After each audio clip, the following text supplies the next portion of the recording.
Seja bem-vindo a Metafisicamente.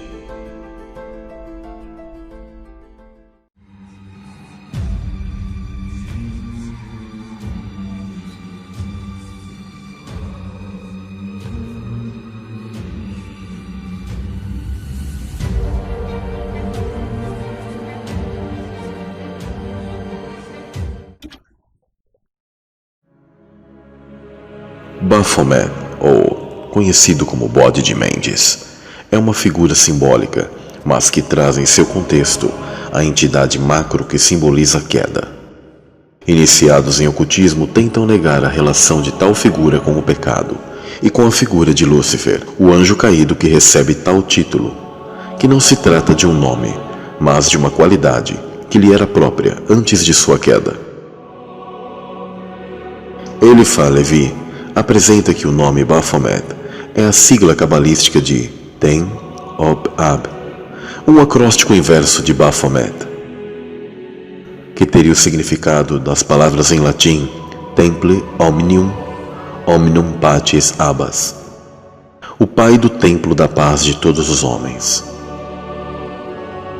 Outra relação que o próprio Eliphas Levi dá é sobre a cidade egípcia que os gregos conheciam como Mendes, local onde divindades associadas aos cultos de fertilidades pagãos eram veneradas e celebradas. Hugh Schonfield, ao aplicar o código Atbash, que é um sistema de criptografia muito antigo, à palavra Baphomet, no hebraico, obteve Sophia, que significa sabedoria em grego. Segundo sua interpretação, ao venerar Baphomet, os templários jurariam na verdade um culto ao princípio da sabedoria. Esta sabedoria não está relacionada ao Espírito Santo que os cristãos entendem, mas à serpente edênica, que era o ser mais sábio entre os seres viventes. Sabemos que esta serpente é Satanás.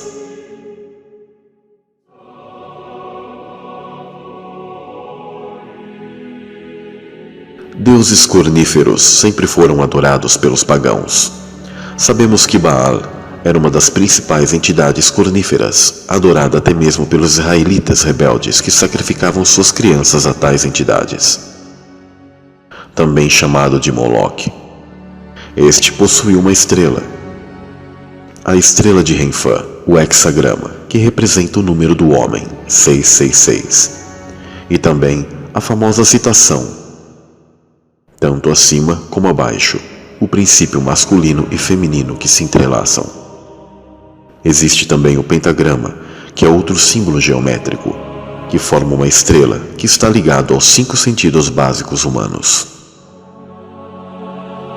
Sobre deuses corníferos, sabemos que Caim e sua semente recebeu uma maldição.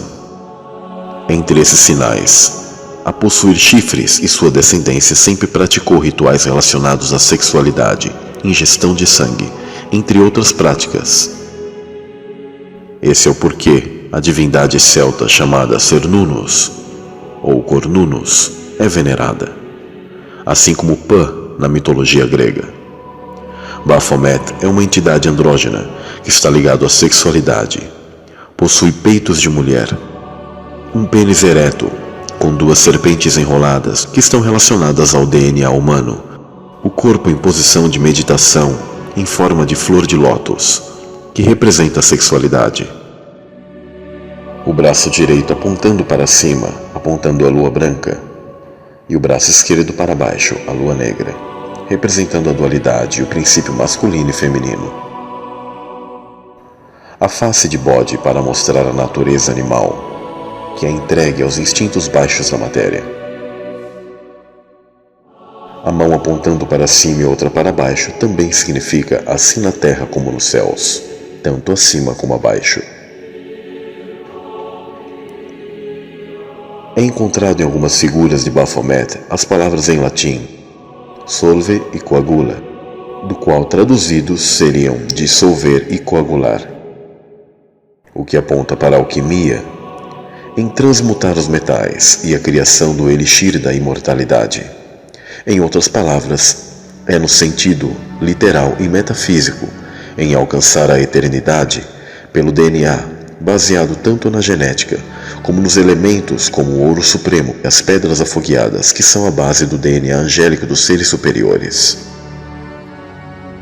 As asas mostram claramente que tratamos de uma entidade angélica, caída, que domina os ares, assim como as pernas de cabra representam a terra, e as escamas de peixe na cintura os mares.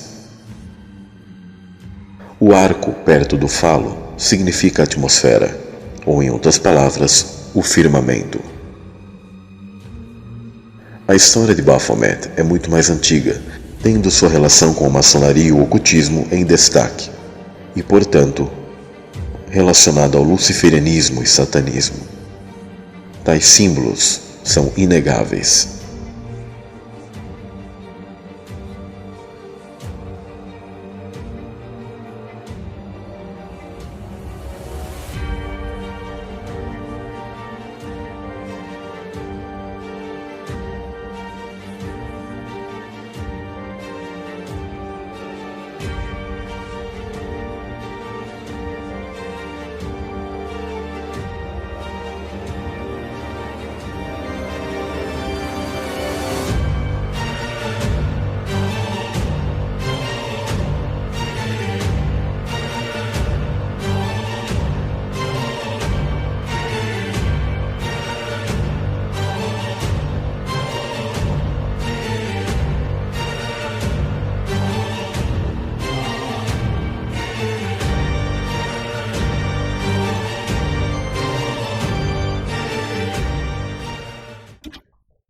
Aqueles que têm dúvida sobre sociedades secretas, como a maçonaria.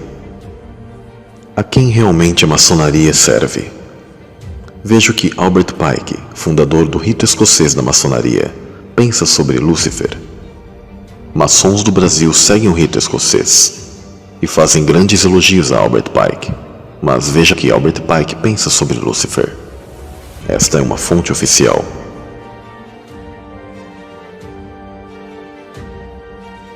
Albert Pike, maçom de grau 33, grande comandante da jurisdição sulista. Foi, portanto, muito influenciado por Levi em suas opiniões a respeito de Lúcifer. No livro Morals and Dogma, página 567, Ensinos para o 28º grau, em que identifica Lúcifer como portador de luz da maçonaria, a luz a qual os maçons fazem o juramento de trabalhar para alcançar. Ouça Levi falar sobre Lúcifer. O que é mais absurdo e ímpio do que atribuir o nome de Lúcifer ao diabo? Isto é, ao mal personificado? O Lúcifer intelectual é o espírito da inteligência e do amor. É o Paráclito, o defensor. É o Espírito Santo, onde o Lúcifer físico é o grande anjo do magnetismo pessoal. Extraído do livro Eliphas Levi, The Mysteries of Magic, a Digest of the Writings of Eliphas Levi, que seria traduzido por Os Mistérios da Magia, um resumo dos escritos de Eliphas Levi. Eliphas Levi, ou Eliphas Lévi em francês, foi um escritor ocultista e mago cerimonialista francês. Foi considerado o maior ocultista do século XIX. A seguir os relatos de Serge Abad Gallardo e Alberto Bárcena, ambos ex-maçons, dos quais escreveram literatura de sua saída da maçonaria e da relação da maçonaria com o luciferianismo.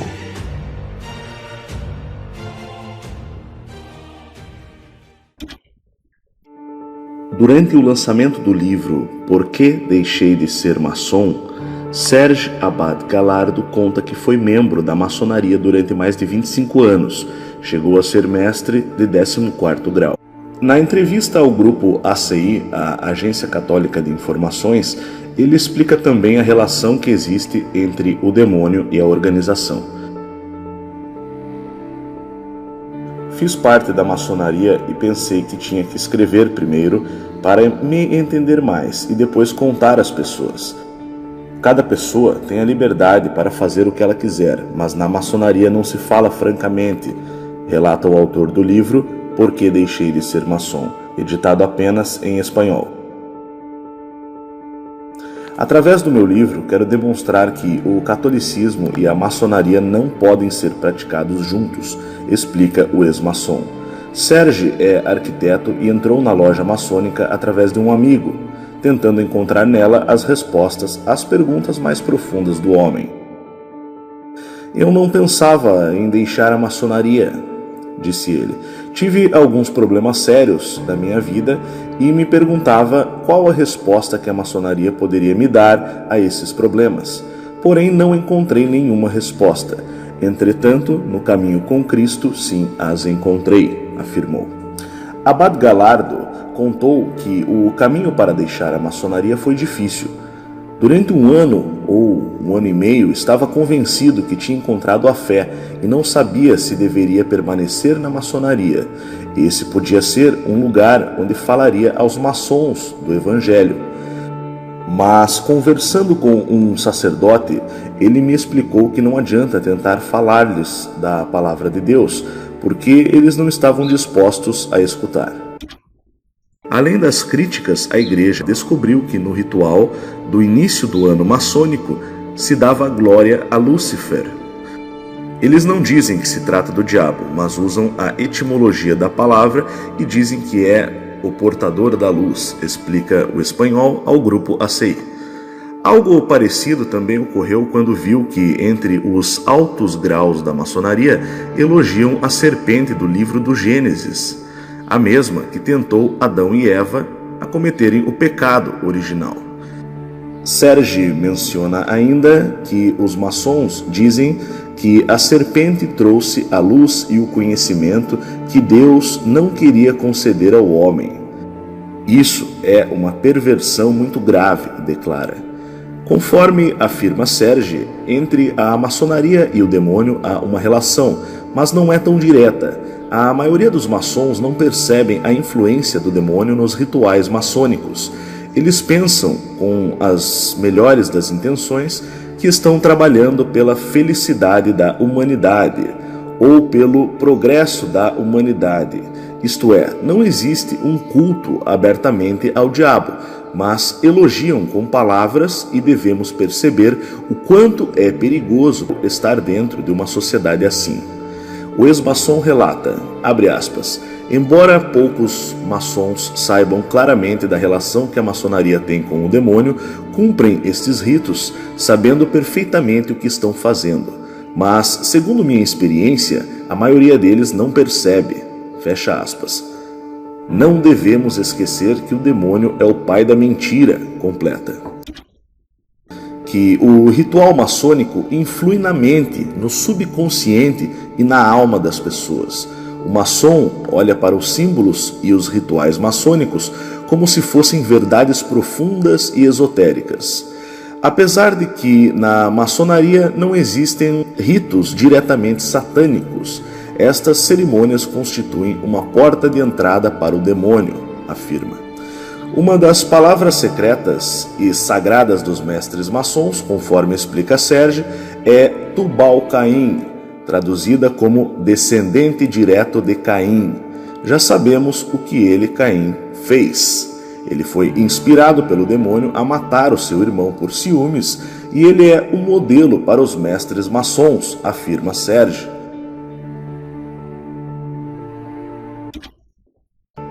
Nessa relação entre a maçonaria e o satanismo, Serge indica ao grupo ACI, abre aspas, a maioria dos maçons estão iludidos por palavras altruístas e mentirosas e por isso não percebem a relação entre ambos, fecha aspas.